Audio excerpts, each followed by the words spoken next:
धन्यवाद, आपका एक बार फिर स्वागत है। हम हैं ख्वाजा की नगरी अजमेर में और जहां पर बहुत खूबसूरत जनता है जो राजनीतिक मिजाज को अच्छे से समझती है। इस कार्यक्रम को शुरू करने के लिए एक बार जोर से तालियां अजमेर शहर के लिए। जी आप शारशवा साहब, आपसे दो सवाल हैं मेरे। पहले मुझे सुनिएगा, फिर आप सवाल पूछ लीजिए सर। पहला सवाल, एक मिनट। पहला सवाल, आपके भैरव सिंह जी के राज में जो एयरपोर्ट की जमीन थी वो आपने फ्री क्यों नहीं दी? दूसरा सवाल, आपके कार्यकाल में जमीन ना देते हुए टेक्निकली आड़ा इसका फंसाया एयरपोर्ट का, तो आपने उसके समाधान क्यों नहीं ढूंढा? तीसरा सवाल, दो सवाल बहुत है, औरों को भी एक तीसरा सवाल, आप सरकार का माल खाते हो और खुद की पार्टी का गान बजाते हो। माल खावे यारा का, गीत गाए बीरा का। ठीक है, ठीक है, ठीक है। सरस्वत साहब अब सवाल, अब जवाब सुन लीजिए सरस्वत साहब का। अब छाबड़ा जी आराम से सवाल जवाब सुनना आप मुझसे। जी हाँ, जवाब दे रहे हो। आपका पहला तो जवाब यह है कि भैरव सिंह जी के सरकार ने और बीजेपी की सरकार ने कभी भी कई अड़ंगा नहीं लगाया।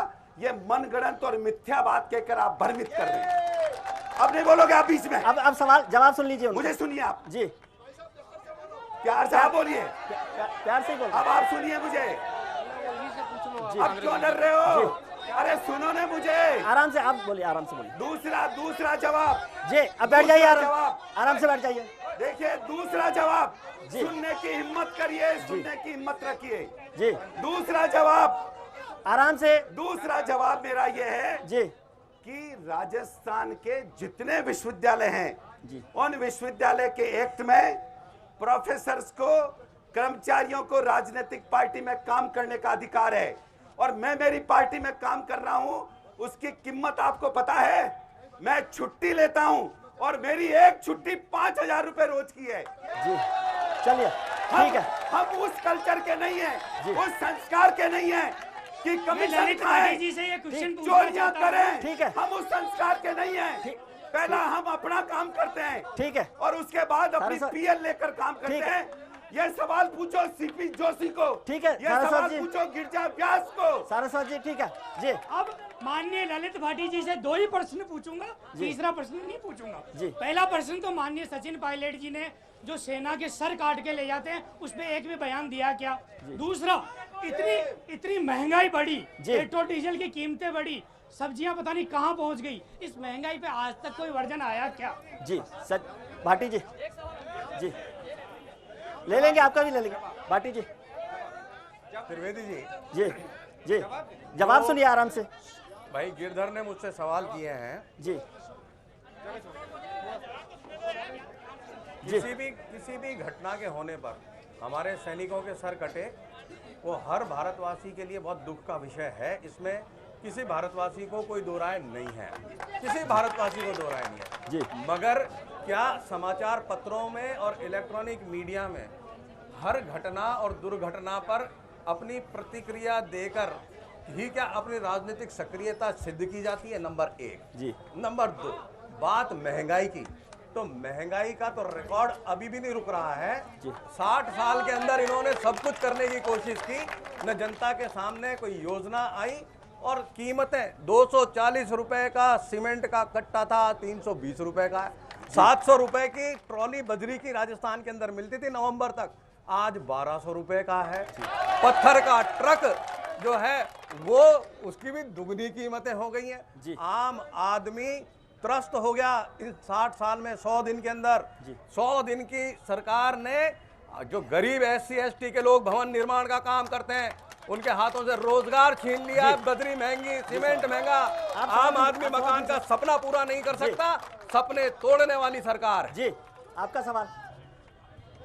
जी मेरा सवाल दोनों ही पार्टियों से है जी, क्योंकि पिछले आज़ादी के 65-70 साल से हम लोग खोखले पेड़ों से लिपटे हुए हैं, बरगद समझ करके दोनों ही पार्टियों को मौका दिया। दोनों पार्टियों से एक सवाल कि आप दोनों के घोषणा पत्र में इस बार फिर वही वादे और वही दावे किए गए हैं, जा रहे हैं कि हम आपको नौकरी देंगे, हम आपको स्वास्थ्य सुविधाएं देंगे, हम आपको आरक्षण देंगे, या हम भ्रष्टाचार मिटाएंगे, हम गरीबी मिटाएंगे। यानी परोक्ष रूप से आपने मान लिया कि अब तक आप ये कुछ नहीं कर सके और ये वादे दोबारा किए जा रहे हैं। तो हम ये क्यों माने कि हम आपसे दोबारा भरोसा करें, और क्यों ना हम तीसरे विकल्प पर आम जनता चर्चा करें और विचार करके तीसरा विकल्प चुन ले। आप पे क्यों भरोसा करें? जी, बहुत अच्छा सवाल।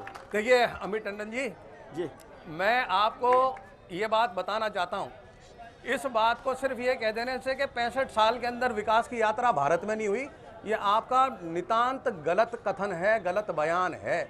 पूरा विश्व इस चीज को मानता है कि जब देश आजाद हुआ हम कहां पर थे और आज हम कहां पर पहुंच गए हैं। आज चाहे अंतरिक्ष तक लेकर के चले जाओ, जो 5 राष्ट्र हैं ना विश्व के, उसके अंदर गिनती भारत की होती है। कांग्रेस की नीतियों से आप विश्व के 5 गिनती के देशों के अंदर गिने जाते सारस्वत जी, हैं। आप अपने बुजुर्गों से पूछना, जी। उनके समय जो अजमेर था, क्या आज वो अजमेर है? जी। कोई बात नहीं कर सकता इस बात को। विकास की कमी कहीं नहीं रही। जी सारस्वत जी, मैं टंडन जी की बात पर यह कहना चाहता हूं जी कि उनका सवाल बहुत हद तक सही है। जी वो इसलिए सही है कि जिस विकास की बात ललित जी कर रहे हैं, ये विकास कुछ स्वाभाविक प्रक्रियाएं हैं जो अपने आप विकास होता है। पर 1971 में जब कांग्रेस ने चुनाव लड़ा तो इंदिरा गांधी जी ने यह कहा हम गरीबी मिटाएंगे, पर आज तक गरीबी तो नहीं मिटी, गरीब मिट गए।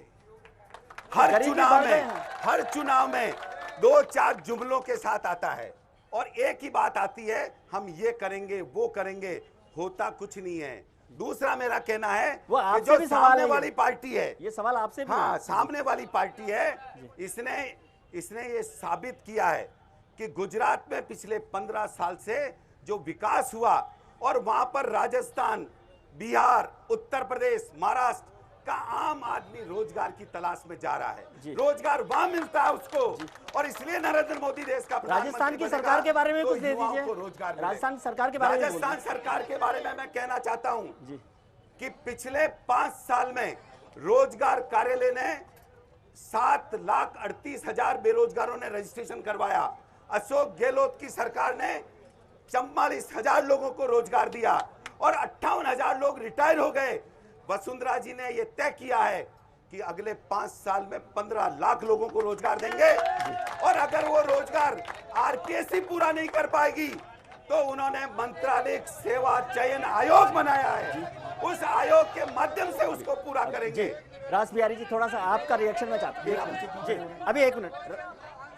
जी जी ठीक है, दे दिया उन्होंने आंसर, ठीक है बैठिए। रास बिहारी जी, ये आंसर है जी। रास मैं बिहारी विनम्रता से एक बात कहता हूँ, आप ही को रिप्रेजेंट कर रहे हैं रास हाँ, बिहारी मैं आप ही को रिप्रेजेंट कर रहा हूँ जी। कि दरअसल विकास एक नारा है। 3 तरह के वोटर हमारे पास होते हैं जी। एक प्रतिबद्ध वोटर, एक प्रभावित वोटर। जी वो प्रभावित वोटर आप बैठ जाइए। निर्णायक होता है, जी। वो किन कारणों से प्रभावित होता है एक अलग विषय जी। है। विकास इस देश में मुद्दा बने या नहीं बने वो देश की बात है। हम अजमेर के स्तर पर बात कर रहे हैं, हमें अजमेर के स्तर पर बात करनी है क्योंकि राष्ट्रीय स्तर पर ये उनके प्रवक्ता भर हैं। जी। निर्णय की क्षमता मैं दोनों मित्रों के पास नहीं है, ये केवल स्थानीय स्तर पर बात होनी चाहिए कि अजमेर 65 वर्षों में चाहे कहां से कहां पहुंचा, और ये अंतरराष्ट्रीय मानचित्र का शहर है, इस बात को हम सब जानते हैं। और लेकिन ये भी सच है, ये विनम्रता के साथ कहते हैं हम लोग कि अजमेर को अब तक जो भी राजनीतिक प्रतिनिधित्व मिले वो उतने प्रतिबद्ध नहीं मिले जो अजमेर के लिए प्रतिबद्ध होने चाहिए। 2 लाइन आप सुना सकते हैं, फिर मुझे ब्रेक पे जाऊं। मैं अजमेर के लिए क्या, वैसे मतलब राष्ट्रीय राजनेताओं के चरित्र लिए। की बात जी, ये हो रही है जी। इन दिनों स्थिति है कि चुनावी प्लेटफॉर्म सजा हुआ है, मजा आ रहा है, कोई झाड़ू लगा रहा है, कोई कुलियों से बतिया रहा है, कोई चाय बेच रहा है, कोई चैन खींच रहा है, किसी की साइकिल, किसी की झोंपड़ी, किसी की घड़ी है। ये जनता 65 साल से अपने ट्रेन के इंतजार में वहीं की वहीं खड़ी है। जी बहुत बहुत शुक्रिया। हम तुरंत लौटते हैं ब्रेक के बाद। हमारे साथ है हमारा पैनल, राजनीतिक नुमाइंदे हमारे साथ हैं जो जवाब देने के लिए तैयार है, और बहुत खूबसूरत जनता हमारे साथ है जो हर तरह का सवाल हमारे नुमाइंदों के साथ करना चाहती है। तुरंत लौटते हैं ब्रेक के बाद। आप भी बने रहिए क्योंकि अजमेर से आपको समझ में आएगा राजनीतिक मिजाज।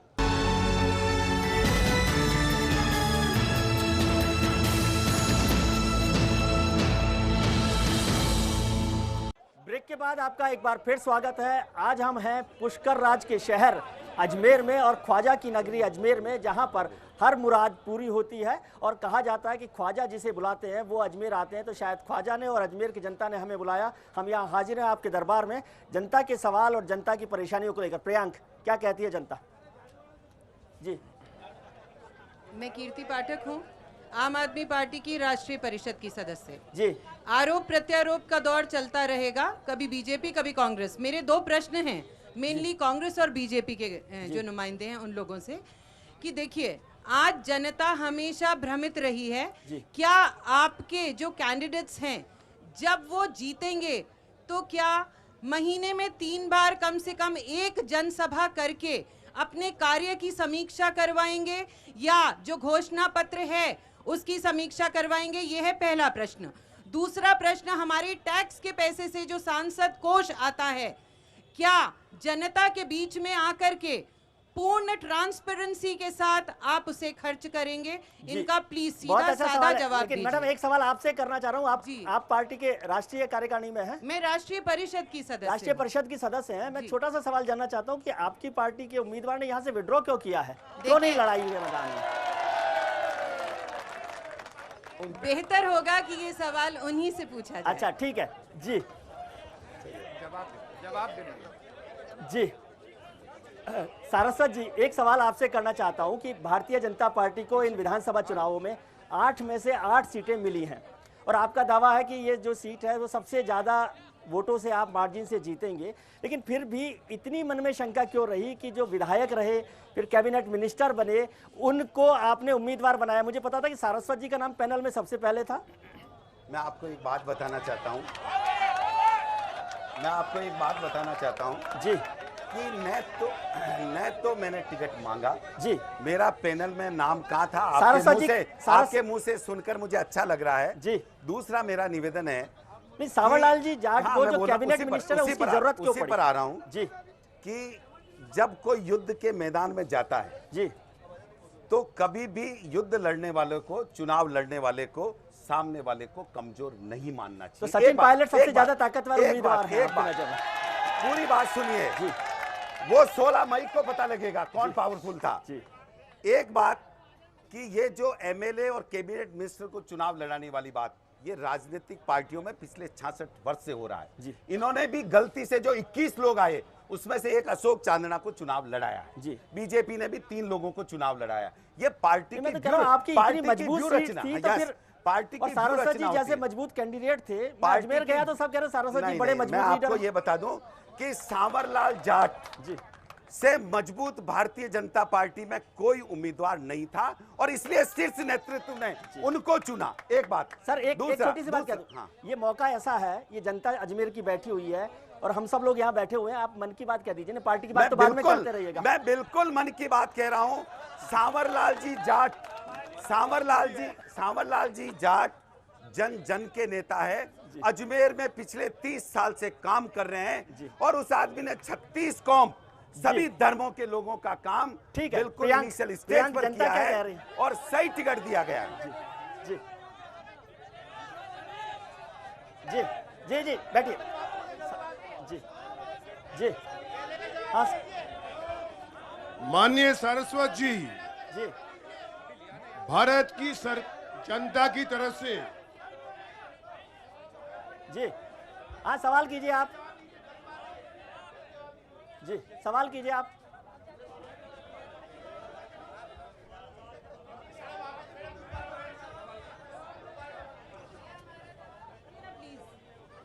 हमारा जवाब दीजिए ना प्लीज। हमने तो जी आप भी सवाल कर लीजिए फिर जवाब ले लेंगे। जी एक साथ दे दो। माननीय सरस्वत जी, मैं भारत की जनता की तरफ से और हिंदू होने के नाते आपसे पूछना चाहता हूं कि आपने यूपीए सरकार के ऊपर भ्रष्टाचार के आरोप लगाए हैं, कई स्कैम खोले हैं, लेकिन जैसे कि आप विश्व हिंदू परिषद से बिलोंग करते हैं और आप एक बुद्धिजीवी वर्ग से हैं, आप ये बताना चाहेंगे कि जब राम मंदिर का निर्माण के लिए हम लोगों ने सबने मिलकर हिंदुओं ने पैसे दिए थे, वो पैसे कहाँ गए? और फिर से मैनिफेस्टो में अच्छा मैं मलिक साहब इस बात का जवाब देना चाहता हूं। सारस्वत जी को जवाब दे रहे हैं। जवाब सुनिए। जी। मैं ये जवाब देना चाहता हूं कि विश्व हिंदू परिषद ने जो ₹1.25 प्रति घर से इकट्ठा किया वो बैंक अकाउंट में जमा हुआ, उसका हिसाब होता है, उसका ऑडिट होता है। ये अपनी संस्कृति से मत चलो। कि हम केवल पराये पैसों पर काम करते हैं, कमीशन खाते हैं, सारस्वत- घोटाले करते सारस्वत हैं, जी। ये वो लोग नहीं हैं। जी सारस्वत जी, इससे जुड़ा एक सवाल और भी बता दीजिए। सारी जनता मेरे ख्याल से जानना चाहती है कि वो मंदिर निर्माण कब होने वाला है। मैं आपको ये बता दूं, बिल्कुल मैं ये आपको बता दूं, मैं आपको ये बता दूं, अभी भारतीय जनता पार्टी के घोषणा पत्र में ये आया है कि सुप्रीम कोर्ट में जो कुछ पेंडिंग है, सभी लोगों को साथ लेकर संविधान सम्मत राम मंदिर की स्थापना निर्माण किया जाएगा और इस निर्माण में सभी दलों की भूमिका होगी और आज भी रामलला विराजमान है, पूजा अर्चना होती है। ललित जी। बात पे ये कहना चाहता हूँ जी कि भारतीय जनता पार्टी आज संविधान सम्मत बात कर रही है, जब कांग्रेस की तत्कालीन सरकार कर रही थी कि हम सुप्रीम कोर्ट का और दूसरे न्यायालयों का सम्मान करें, अदालत का फैसला तब तो वहाँ सम्मान दरकिनार था। तब तक कसम राम की खाएंगे मंदिर यहीं बनाएंगे, अभी भी और है। अब क्या है कि कसम राम की खाएंगे मंदिर कभी नहीं बनाएंगे। सम्मत बात कर रहे हैं, तो ये दोहरा चरित्र देश के सामने जी, आ गया। आपको तो इनके घोषणा पत्र के अंदर आपको शुक्रिया अदा करना चाहिए कि आपकी बात पर आ गए वो। ये इनकी याददाश्त लौट रही है। अब इनको इनको सरदार पटेल याद आने लगा, मोदी जी को मौलाना आजाद याद आने लगा, और अब जसोदा बहन भी याद आ गई। याददाश्त धीरे धीरे आ रही है। मैं आपको एक बात बताना चाहता हूं इस पर, मेरी बात सुनिए। मैं एक बात बताना चाहता हूं कि ये जो संविधान सम्मत बात की है वो सुप्रीम कोर्ट का फैसला आने के बाद है। हमने कोई फैसले से नहीं, जब तत्कालीन अलग सरकार नहीं ये बात हुए। कर रही थी, और अब एक सरकार बात को बता सुनने रहा को नहीं हूं दे। कि हमको उस समय तो सरकार को क्यों नहीं अरे दे? हमको तो सरदार ठीक है। पटेल याद आ रहा है। अरे आप लोग तो राहुल गांधी और सोनिया गांधी के चलिए, अलावा सारस्वत किसी जी। को याद करते ही नहीं जनता को हो। सुन हम तो सारे देश जी, देश प्रियांक, प्रेमियों आप को याद जवाहरलाल करते हैं। नेहरू को भूल गए, जवाहरलाल भी आप याद है, इंदिरा गांधी गांधी को भी भूल याद गए, है। केवल राहुल भैया, राहुल ठीक है, भैया, ठीक है। राहुल भैया। जनता के इसके अलावा कुछ भी याद नहीं है। सारस्वत जी, जनता के सवाल। सवाल जी श्री ललित भाटी जी से है। जी ललित जी, आपके लिए सवाल है जी। मेरा सवाल जी श्री ललित भाटी जी से है। भाटी जी, कृपया आप ये बताएं, श्री सचिन पायलट जी जो सांसद रहे अजमेर से, आप कंपनी मामलात मंत्री रहे हैं, अजमेर में उन्होंने कितनी इंडस्ट्री लगाई ताकि बेरोजगारों को रोजगार मिला हो? दूसरा सवाल यह है कि आप ये बताएं, क्योंकि आप तो उनके करीबी हैं, क्या अजमेर में वो अपना आवास निवास बनाने वाले हैं ताकि अजमेर की जनता का अगर कोई दुख दुखड़ा हो तो वहां पे जाके उनसे मिल सके? जी भाटी जी, बहुत अच्छा सवाल है जी। वापस बताना चाहता हूँ मेरे दोस्त को जी कि कंपनी मामलात मंत्री होने का अर्थ ये जी। कदापि नहीं है इंडस्ट्री मिनिस्टर नहीं है कि वो। वो इंडस्ट्री मिनिस्टर हो गए। जी। कंपनी मामलात का मतलब है कंपनियों के जो कॉर्पोरेट जी से संबंधित नीतियां हैं, बैठ जाइए। उन नीतियों को सामाजिक सरोकारों से कैसे जोड़ा जाए, जी। उसके लिए ठीक है, ना कंपनी खुलाने का काम जवाब दे रहे हो। मामलात मंत्री का नहीं होता है। हाँ जी, और सचिन पायलट जी का पूरे ठीक है, आप बैठ 5 जाइए। साल, सचिन पायलट जी का पूरे 5 साल मदन निवास के अंदर कार्यालय रहा है और उसका दस्तावेजी प्रूफ हमारे पास है कि अजमेर के जो उनके मतदाता रहे हैं वो बराबर अपनी समस्याओं को लेकर आकर वहां पर मिले हैं, अपनी बातें दर्ज कराई और उसका समाधान करने का प्रयास हुआ। मैं एक बात इनका जवाब देना चाहता हूँ जी। कंपनी मामलात मंत्री रहते हुए जी उन्होंने इस देश के नवयुवक जो सीएस करते हैं, कंपनी सेक्रेटरी बनते हैं जी, उनके साथ घोर अन्याय किया।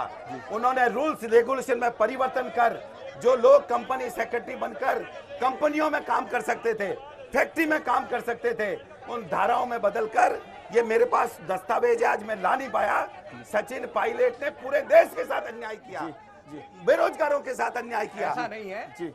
उसमें जी। जो ड्राफ्ट बन करके गया वो लॉ डिपार्टमेंट के पास भी है। ऐसा कोई परिवर्तन अभी एक सवाल हुआ ले नहीं लेते हैं है, जनता का। तो इसलिए ये ललित जी, भ्रामक बात करना, एक सवाल ले लेते हैं। बल्कि जी। अजमेर के अंदर उन्होंने सेंटर फॉर एक्सीलेंस जिसको 50 करोड़ रुपए की योजना से मेरा सवाल पूरे है आप उत्तर जनता भारत से, के लोग उससे प्लीज प्रभावित होंगे। मैं सबसे रिक्वेस्ट करती हूँ कि आप लोग प्लीज इस धरती आप पर, सवाल ले अजमेर के अंदर जो ख्वाजा की धरती पर हम आए हैं, हम अपने आम जन की समस्या के लिए आए हैं, तो प्लीज यहाँ पे आम जनता भी जी, आप बैठी सवाल कर है। लीजिए। सभी पार्टियों से मेरा निवेदन है कि आप हमारी सवाल को सुनिए और उस बात को सुनिए। मैं अपने सभी नेताओं से बात करना चाहती हूँ कि अजमेर में और भी कई मुद्दे हैं। आज हमारा सावित्री शिक्षण संस्था, जो कि 100 साल पुराना शिक्षण संस्था है, उसकी क्या दुर्गति हो रही है। ना तो आज तक उसको नाम नहीं मिला है, वहाँ के कर्मचारियों को नौकरी नहीं मिली है। उसके बारे में मैं ललित जी भाटी जी से बात करना चाहती हूँ कि हमने 3 महीने धरने पर बैठे थे, उसके बाद में आपने हमारे लिए क्या किया कि आज भी हम सड़क पे हैं। तो आप हमारे लिए, हमारी संस्था के लिए क्या कर रहे हैं, उसको नाम नहीं दिला पाए। उस संसार की बच्चियों को, आधी बच्चों से फीस ले रहे हैं, आधी शिक्षक नहीं दिला पाए। इधर ले लो। हाँ जी, ले रहे आप। एक सवाल और ले लेते जी। राम मंदिर की बात कर रहे हैं, सारा पैसा तो कांग्रेस ने खा गया। अब हमारी क्या हुआ? हम ये खाने तो क्या सवाल ले लो ना। क्या हुआ उनका? हम खाने तो सर साहब, सारस्वत साहब से पूछना चाहूँगा कि सर आप मुझे एक बात बताना, सरकार में आने से पहले वसुंधरा जी ने क्या कहा था कि पूरी तरह से टेट बंद कर दी जाएगी। मैं विद्यार्थी हूँ सर, स्टूडेंट होने के नाते सर से ये पूछ रहा हूँ कि टेट बंद करी या नहीं करी। आप सर सुनो, मेरी बात सुनना सर आप ये मत कहना सुनो कि बदलाव कर दिया है, वो कर दिया, टेट बंद किए है या नहीं किए, आप तो सिर्फ इतना बताना सर। ठीक है, मैं ये कह रहा हूँ जी। पहले ललित जी से एक वो सावित्री शिक्षण संस्थान वाला जवाब ले लें। जी दे रहे हैं जवाब वो ललित जी। जैसा अभी पूछा गया जी कि सावित्री विद्यालय के लिए, शिक्षण संस्थान के लिए जी, इन बहन को शायद ये पता नहीं है कि जब पिछली आप बोलिए। जब पिछली कांग्रेस की सरकार थी, पिछली कांग्रेस की सरकार के समय ही उसे गवर्नमेंट ने एक्वायर किया और एक्वायर करके बात को आप सुनिए। ऐसे मेरे आंसर को आप इस तरीके से जो है इंटरसेप्ट मत करिए। बात सुन लीजिए। आप बात को सुनिए जैसे मैंने आपकी को सुना है। और जितना वहां पर स्टाफ था, उस स्टाफ को लेने और नहीं लेने के लिए जो सरकारी नियम और कायदे हैं, जो टीचिंग स्टाफ लिया गया, क्या वहां पे टीचिंग स्टाफ को सरकारी नौकरी नहीं दी गई है? आप लोग, कुछ लोग बच गए हैं, इसलिए आप अपनी बातों को करके as a whole in general ये नहीं कह सकते कि कुछ नहीं करा। और सावित्री विद्यालय को नाम की क्या जरूरत है? इतना पुराना नाम है, उसी नाम से वो विद्यालय चल रहा है। ठीक है, उसी नाम से चल रहा है। तो सरकार ने किया, आप चंद लोग रह गए हैं, उनके लिए भी सरकार सोच रही थी। अब ये काम सारस्वत जी के जिम्मे, सारस्वत जी से जवाब ले लेते हैं। इनके लिए जल्दी से जल्दी जो है सरकारी नौकरी की व्यवस्था। सारस्वत जी जवाब दे देंगे। मैं कुछ कहना चाहता हूँ जी कि अशोक गहलोत जी की सरकार में एक बहुत बड़ा स्कैंडल हुआ जी। प्राइवेट कॉलेजेस के मैनेजर से, उनके मालिकों से मिलकर करोड़ों रुपए की जमीन, जायदाद और भवन उन लोगों को सौंप दिए, और जो वहां कर्मचारी, अधिकारी और जो शिक्षक काम करते थे उनको दूसरी कॉलेज में भेजने के लिए ग्रामीण सेवा अधिनियम बनाया। और मैं ये कहना चाहता हूं, अगर उनको तनख्वाही सरकार से देनी थी तो इन कॉलेजेस को एक्वायर करते। ये जमीन जायदाद जो उनको रियायत दर पर मिली थी, ये उन्होंने उन मैनेजर को और मालिकों को दे दी। अरबों रुपए का घोटाला इस प्रकरण में हुआ, और आज बेचारे यहाँ के लोग कोई कुशल अब आप क्या कर रहे हैं वो बता दीजिए ना। वो इन्होंने अधिनियम पास करके कर दिया। मैं आपको एक बात बताना चाहता हूँ कि इनके सीपी जोशी भी टेम्परेरी थे यूनिवर्सिटी में, वो भी परमानेंट भारतीय जनता पार्टी के अधिनियम में हुए। पिछली बार वसुंधरा जी ने अस्थायी शिक्षकों की जितने लोग थे राजस्थान विश्वविद्यालय में, उदयपुर में, उन सबको परमानेंट किया है। इनका केस भी हमारे यहाँ पर अभी आया है। और मैं ये कहता हूँ कि वसुंधरा जी जिस तरह बाकी काम भैरव सिंह जी ने किए, वसुंधरा जी ने किए, इन लोगों को नहीं छोड़ेंगे। एक टेट का जवाब दे दीजिए, मेरे पास टाइम नहीं है जी, आपसे कविता से करूंगा। आपका टेट का भी जवाब दे दीजिए, टेट का जवाब। और मैं टेट का जवाब ये देना चाहता हूँ जी कि वसुंधरा जी का ये मानना था कि एक 3rd ग्रेड टीचर के लिए वो 4 परीक्षाएं देता है, और ये टेट जो बना है, ये टेट केंद्र सरकार का बना हुआ है। उन्होंने इसको, तब तो केंद्र में आपकी सरकार आने वाली है, सुना। तो आज वसुंधरा जी ने कहा है कि जो टेट पास करेगा तो उसको आरपीएससी और कोई परीक्षा नहीं देनी पड़ेगी। वो एक परीक्षा पास करने के बाद टीचर बन जाएगा। ये टेट ये केंद्र सरकार का लगाया हुआ है। केंद्र सरकार ने इन बेरोजगारों को मारने के लिए टेट लगाया और ये टेटवा है जिसको हम आने के बाद केंद्र में तोड़ देंगे। चलिए आखिरी बात हम लोग कर रहे हैं। अब आखिरी बात हमारे अजमेर के नुमाइंदे और हमारे जो कवि हैं जाने पहचाने रास बिहारी जी, उनसे खत्म करेंगे। जी दोस्तों, मैं बाइंड अप करता हूं मैं आपकी तरफ से, आप सबकी तरफ से और इन सब की तरफ से एक बात कहना चाहता हूं। हमें भावनाओं में नहीं बहना चाहिए। केवल 2 लाइन कहता हूं, शायद आपको कम्युनिकेट हो जाएंगी। मैं किसी पार्टी का नहीं हूं, मैं आपका प्रतिनिधि की तरह से बात कर रहा हूं। बाग फूलों से, सितारों से गगन जलता रहा, ये राजनीति की स्थिति है। बाग फूलों से, सितारों से गगन जलता रहा, बर्फ के मौसम में धरती का बदन जलता रहा। कुछ सियासत का कर्म था, कुछ थी अपनी भूल चूक, अपने हाथों अपने घर का बागपन जलता रहा। चलिए बहुत बहुत शुक्रिया। और हम चाहेंगे कि अपने लोग, अजमेर के लोग अपने अजमेर को आगे बढ़ाएं और राजनेताओं से भी सवाल करते रहें, चुप्पी तोड़कर हल्ला बोलते रहें। बहुत बहुत शुक्रिया जनता का, अजमेर की जनता का बहुत बहुत शुक्रिया। आप सबका बहुत शुक्रिया। कल मिलेंगे हम दौसा में।